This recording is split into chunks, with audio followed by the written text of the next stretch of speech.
Hello friends, कैसे हैं आप सब। दोस्तों आज इस वीडियो में हम बात करने वाले हैं असेंबलर के बारे में। लास्ट वीडियो में हमने बात किया था कंपाइलर और इंटरप्रेटर के बारे में।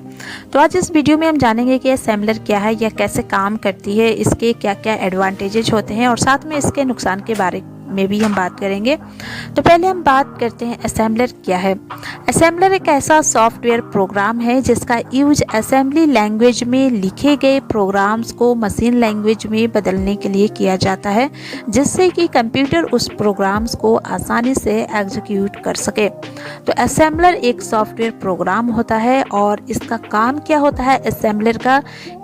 जब भी हम प्रोग्राम्स लिखते हैं असेंबली लैंग्वेज में, जब प्रोग्राम्स को लिखा जाता है तो उस प्रोग्राम्स को मशीन लैंग्वेज में कन्वर्ट करने के लिए असेंबलर का यूज किया जा सकता है। तो आप कह सकते हैं कि असेंबलर जो है एक ट्रांसलेटर है जो कि असेंबली लैंग्वेज में लिखे गए प्रोग्राम्स को मशीन लैंग्वेज में कन्वर्ट करता है। क्यों कन्वर्ट करता है? क्योंकि कंप्यूटर जो है सिर्फ मशीन लैंग्वेज को ही समझता है, बाइनरी नंबर को ही समझता है।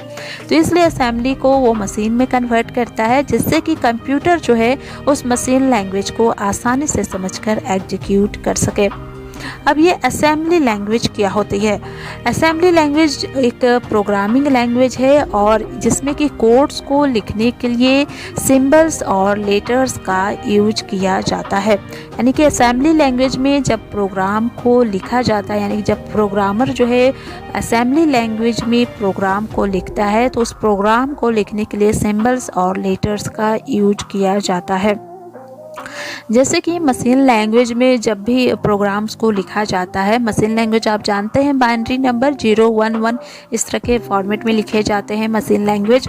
तो उस लैंग्वेज को, मशीन लैंग्वेज को याद रखना जो है प्रोग्रामर के लिए काफ़ी मुश्किल होता था, याद रखने में परेशानी आती थी।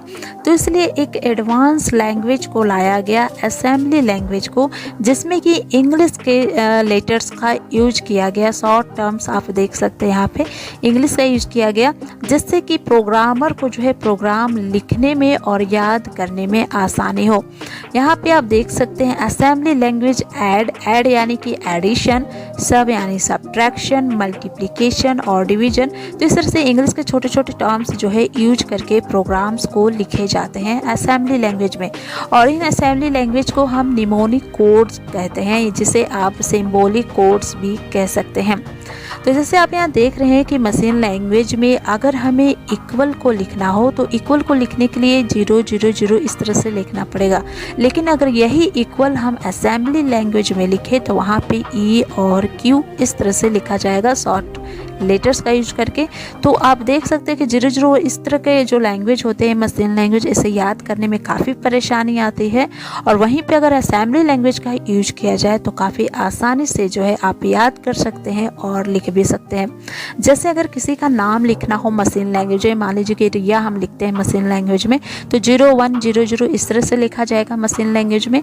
तो असेंबली लैंग्वेज को लाया गया कि इस तरह का इंग्लिश का शॉर्ट टर्म यूज किया जाए, जिससे कि आसानी हो याद करने में। जैसे असेंबली में अगर प्रोग्राम लिखना हो तो रिया हो गया, सीता, विवेक, सोहन, इस तरह से लिखने में आसानी होती है और इसे याद करने में भी आसानी होती है। उसी तरह से नॉट इक्वल है तो 0 0 1 इस तरह से मशीन लैंग्वेज में लिखा जाएगा और असेंबली लैंग्वेज में इसे एन और ई लिखा जाएगा। तो आप देख सकते हैं बहुत ही शॉर्ट टर्म का यूज करके जो है असेंबली लैंग्वेज में प्रोग्राम्स को लिखा जाता है। जैसे आप यहाँ डायग्राम में देख सकते हैं कि असेंबलर किस तरह से काम करती है। यहाँ पे जैसे असेंबली कोड आप देख रहे हैं, यहाँ पे असेंबली लैंग्वेज में प्रोग्राम्स को लिखे गए हैं, लेटर्स का यूज करके इसमें प्रोग्राम्स को लिखा गया है, जिस तरह से आप यहाँ पे देख रहे हैं।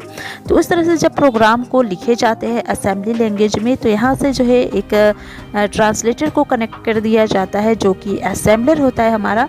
और ये असेंबली लैंग्वेज जो है, ये प्रोग्राम जो है यहाँ से असेंबलर के पास जाते हैं और असेंबलर जो है उसे मशीन कोड यानी कि मशीन लैंग्वेज या फिर आप कह सकते हैं बाइनरी लैंग्वेज में कन्वर्ट कर देता है, जिससे कि कंप्यूटर जो है इस लैंग्वेज को, इस भाषा को आसानी से समझ सके। चलिए हम बात करते हैं असेंबलर के एडवांटेजेस के बारे में। पहला एडवांटेज इसका ये है कि असेंबलर जो है सोर्स कोड को जो कि असेंबली लैंग्वेज में लिखी होती है उसे मशीन कोड में ट्रांसलेट करने का काम करता है। तो ये तो अभी मैंने आपको बताया कि असेंबलर में जो असेंबली लैंग्वेज में जब प्रोग्राम को लिखे जाते हैं, जिसे हम जब प्रोग्राम लिखे जाते हैं उसे हम सोर्स कोड कहते हैं, और जब उसे मशीन कोड में ट्रांसलेट किया जाता है तो उसे हम ऑब्जेक्ट कोड कहते हैं। सेकेंड पॉइंट, यह असेंबली लैंग्वेज को स्पीड से ट्रांसलेट करने का काम करती है क्योंकि इसके कोड पहले से ही लो लेवल लैंग्वेज पर होते हैं। और सेकेंड पॉइंट है कि असेंबली लैंग्वेज जो है बहुत ही फास्ट स्पीड से ट्रांसलेट करने का काम करता है, क्योंकि आपको पता होगा कि असेंबली लैंग्वेज जो है एक लो लेवल लैंग्वेज है। और ये किस जनरेशन की लैंग्वेज है? तो असेंबली लैंग्वेज जो है सेकेंड जनरेशन की लैंग्वेज है और असेंबली लैंग्वेज एक लो लेवल की लैंग्वेज है। तो लो लेवल लैंग्वेज को मशीन लैंग्वेज, वो भी लो लेवल लैंग्वेज है, तो लो को लो लेवल लैंग्वेज से कन्वर्ट करने में इसकी स्पीड जो है फास्ट होती है। थर्ड पॉइंट, इसमें कम मेमोरी स्पेस की ज़रूरत पड़ती है। एंड लास्ट, इसमें काम करने की जो स्पीड है फास्ट होती है क्योंकि इसमें एग्जीक्यूशन टाइम जो कम होता है। और जब ये फास्ट स्पीड से ट्रांसलेट करता है तो ऑब्वियसली जो है इसमें समय जो है कम लगेगा, तो इसलिए एग्जीक्यूट करने में इसमें टाइम जो है कम लगता है।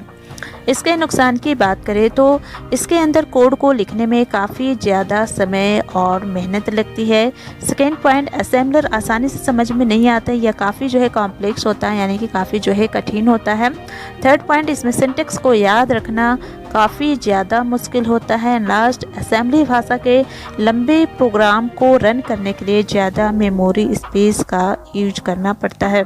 तो दोस्तों आज के वीडियो में बस इतना ही। इस वीडियो में हमने आपको असेंबलर क्या है, असेंबलर कैसे काम करती है, इसके क्या फ़ायदे हैं और साथ में इसके क्या क्या डिसएडवांटेजेस होते हैं, इन सारी चीज़ों के बारे में हमने आपको जानकारी दी। अगर यह जानकारी आपके लिए हेल्पफुल रही हो तो आप हमें कमेंट बॉक्स में कमेंट करके ज़रूर बताएं। साथ ही साथ यह वीडियो अगर आपको अच्छी लगी हो तो आप इस वीडियो को लाइक करें, दोस्तों के साथ शेयर करें और चैनल को सब्सक्राइब ज़रूर करें ताकि मेरे आने वाले हर नए वीडियो आप तक तुरंत पहुंच सके।